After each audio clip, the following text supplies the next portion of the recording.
Hi, it's Cat, and I'm back with episode 2 of my original Kindle Vella, Foxlights. You can find it under Kindle, under Vella, under Cat D Vermillion. Okay, episode 2. I spotted my dad crouched behind a bust of Zeus in the Greek god's display of the small Irish Museum of Natural Arts. He didn't seem to notice me. His attention focused up the hall, and I took advantage of his distraction to test my stealth by sneaking up on him from behind. As I crept upon him, he pulled the mask we had just boosted out of a hidden pocket of his clothing and looked down at it. Seemingly absorbed by some of the inscriptions carved on the inside of the clay that the mask was made out of, I couldn't see or hear the night guard. Feeling safe, I continued to creep forward, thinking now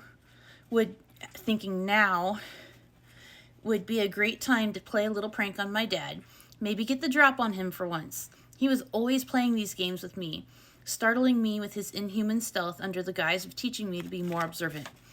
It felt like now was the time to turn the tables on him. Of course, this right here was my first mistake that would forever alter the course of my life. I slowed down my already soundless steps and crouched down to make myself look even smaller while I hugged the wall, trying to be one with the deep shadows. My dark gray bodysuit covered me from my white blonde hair to my soft-soled shoes, helping me, pale as I naturally was, to blend in with my dark environment. My dad and I wore matching dark mesh masks over our faces, making us unrecognizable from each other to the outside world. Easy for us to maneuver and breathe in, but hard for any kind of face recognition software to ID us. Of course, it also played tricks on the guards, thinking they might have seen two of us, but then later remembering only one, leading Interpol to credit my dad, the great Gemini thief, with all of the boosts we perpetrated to him, keeping my identity as the real Gemini safe. Moving in slow, practiced motions to avoid bringing attention to myself, I watched my father grow absorbed in translating the ancient Japanese figures inscribed in the clay. There was still no sign of the night guard or his heavy breathing. My dad must have lost the guard a ways back to let his guard down so easily. He must still be waiting for me to make my appearance, I think. I was stitching the guard. I crept closer, right up to his side, my hands at ready to pounce on him when he turns towards me at the last moment, the mask in his hand showing me what had held his attention.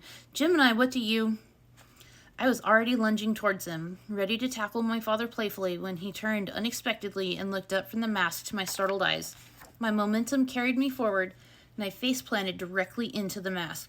The old relic instantly warmed with my body heat and molded to my face, my father's hand holding it firmly to my flesh while supporting my body weight. In seconds, the now pliable mask sank below the mesh of my face coverings and touched my skin before I felt it sink into me, now one with my face. "Dad?" I croak, fear closing my throat up tight as I was finally able to shift my weight back from my dad's supportive hand over my face to my own 2 feet. My own hands rushed up to my face to tear off the mesh and feel all over my skin for the edge or lip or seam, anything to pull the old clay off my skin. There was nothing. Only my pale, unblemished face met my fingertips.